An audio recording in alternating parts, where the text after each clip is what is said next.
রবিউল আউয়াল মাসে যে 5টি আমল আপনি অবশ্যই করবেন, এটা গুরুত্বপূর্ণ একটি মাস। আজকে আমাদের সমাজের মধ্যে, দেশের মধ্যে অনেক আলেম আছে যারা বলতেছে রবিউল আউয়াল মাসে আমল তো দূরের কথা, রবিউল আউয়াল মাসে কোনো আলোচনাই করা যাবে না। নাউজুবিল্লাহ বলেন। যেই মাসের কারণে আমরা নবী পেয়েছি, যেই মাসে আল্লাহ তাআলা এত দামি একজন পয়গম্বরকে পাঠাইলেন, এই মাসে আনন্দ না করলে কোন মাসে আপনি আনন্দ করবেন? সম্মানিত হাজিরিন, মুসলমানদের আনন্দ হবে দুইভাবে। একটা হলো আমলের মাধ্যমে, একটা কিসের মাধ্যমে?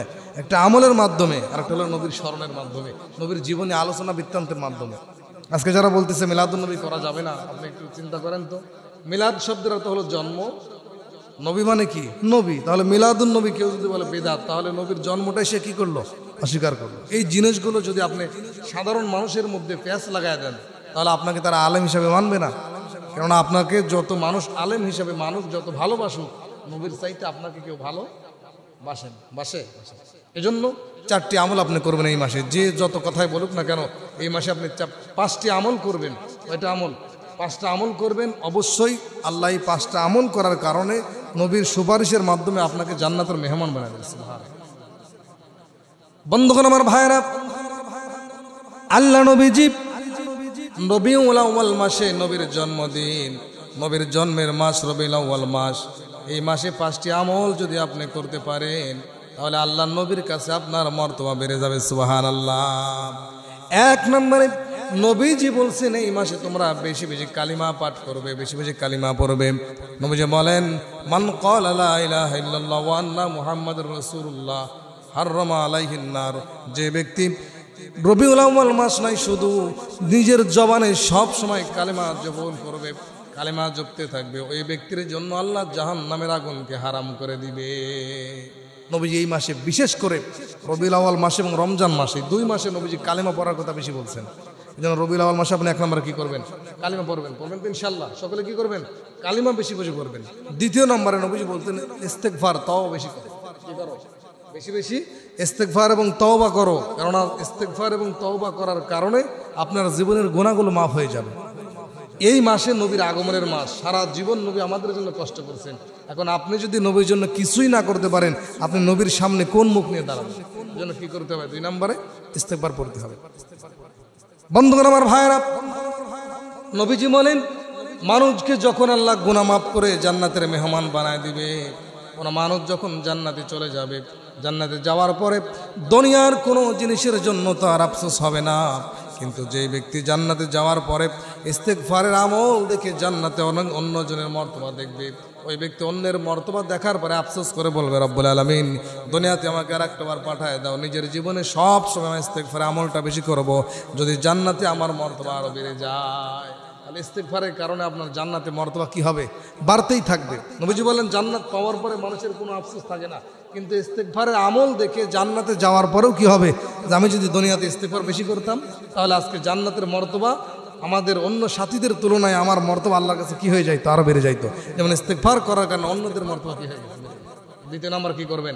1 নম্বরে কালেমা, 2 নম্বরে ইস্তেগফার। 3 নম্বরে নবীজির উপরে দরুদ পড়তে হবে। আল্লাহ রাব্বুল আলামিন কুরআনুল কারীমের সূরা আহজাবের 56 নম্বর আয়াতে বলেন, ইন্নাল্লাহা ওয়া মালাইকাতাহু ইসাল্লুনা আলান নবী ইয়া আইয়ুহাল্লাযীনা আমানু সাল্লু আলাইহি ওয়া সাল্লিমু তাসলিমা। জোরে বলেন আল্লাহু আকবার। আল্লাহ রাব্বুল আলামিন দুনিয়ার মানুষ নয়, শুধু আসমানের ফেরেশতাদেরকে লক্ষ্য করে বলেন, ও আমার ফেরেশতারা, আমি এমন একজন মানব, মহামানবকে সৃষ্টি করেছি, এমন একজন নবীকে তৈরি করেছি, এমন একজন নবীকে আমি রাহমাতাল লিল আলামিন বলে ঘোষণা দিলাম, যেই নবীর উপরে আমি আল্লাহ নিজেও দরুদ পড়ি, তোমরাও দরুদ পড়ো। আর দুনিয়ার সব মানুষদেরকে আল্লাহ নবীর উপরে দরুদ পড়ার জন্য আহ্বান করেছে। তাহলে 3 নম্বরে কি করতে হবে?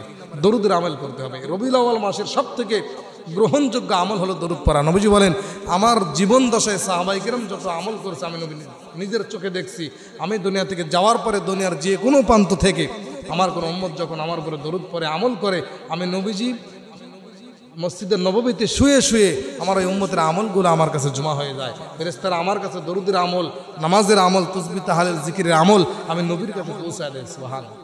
নবী আপনার জন্য রহমতের দোয়া করতে থাকে, মাগফিরাতের দোয়া করতে থাকে।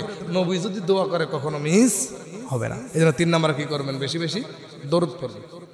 4 নম্বরে রবিউল আউয়াল মাসে শুধু আনন্দ করলে হবে না, আপনি একদিন আনন্দ করবেন, সারা বছর নবীকে ভুলে থাকবেন।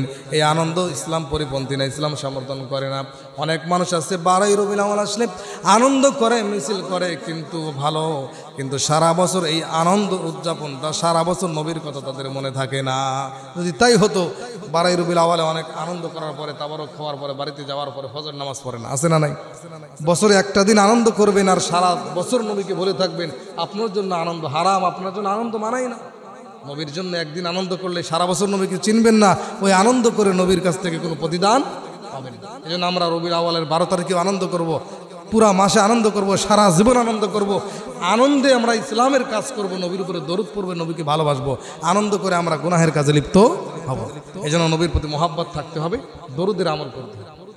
4 নম্বরে নবীর উপরে দরুদ পড়ার পরে আপনি 5 ওয়াক্ত নামাজ জামাতের সাথে নিয়ত করবেন যে এই মাসে নবীর আগমনের মাস, ইসলামের বিষয়গুলো আমাদের কাছে নবীজি পৌঁছায় দিয়েছেন।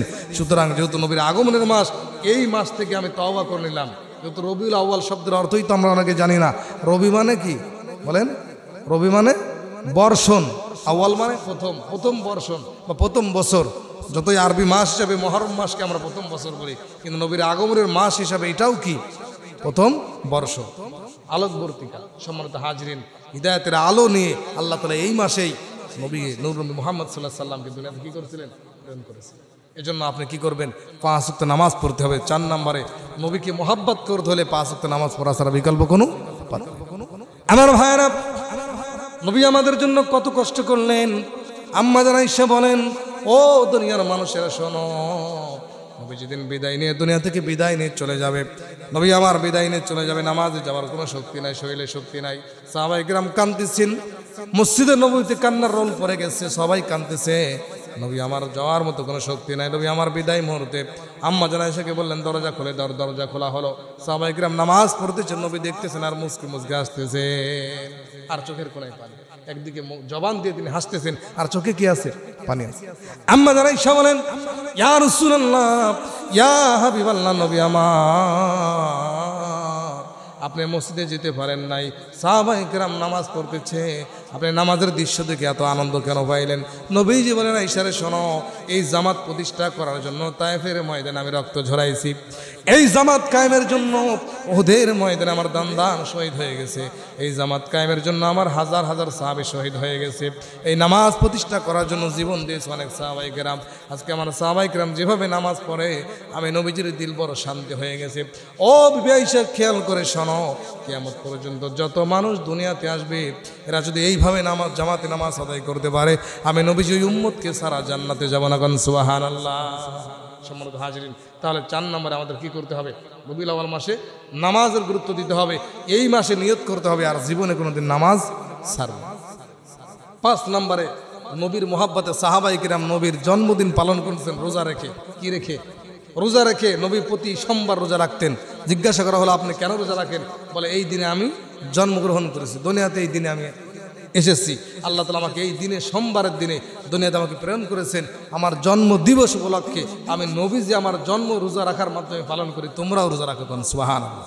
সাহাবায়ে কেরাম কি করতেন? সোমবারে রোজা রাখতেন। এজন্য নবীর জন্মদিন পালন করবেন, ইসলাম পরিপন্থী কাজ করে না, ইসলামের ভিতরে থেকে নবীর জন্মদিন পালন করা লাগবে। রোজা রাখবেন, নফল নামাজ পড়বেন, দরুদ পড়বেন, নবীর প্রতি মহব্বত ভালোবাসা রাখবেন, আল্লাহর কাছে দোয়া করবেন, আল্লাহ যেন আমাদের নবীর তরিকায় চলার মতো তৌফিক দান করেন। এই জন্য 12ই রবিউল আউয়াল মাসে এই 5টি আমল আপনি করবেন। 5টি আমল করে আপনি আল্লাহর কাছে দোয়া করবেন, সারা বছর যেন আমরা নবী কিনে আনন্দ করে নবীর সুন্নাহর উপরে 5 ওয়াক্ত নামাজ পড়তে পারি, হালালের উপরে থাকতে পারি, হারাম থেকে বেঁচে থাকতে পারি। আনন্দ শুধু একদিন করলে হবে না, সারা জীবন আনন্দ করে নবীকে মহব্বত করে ভালোবেসে দুনিয়াতে থাকতে হবে, পরকালে নবীর সামনে দাঁড়াইতে হবে। আল্লাহ তাআলা আমাদের সকল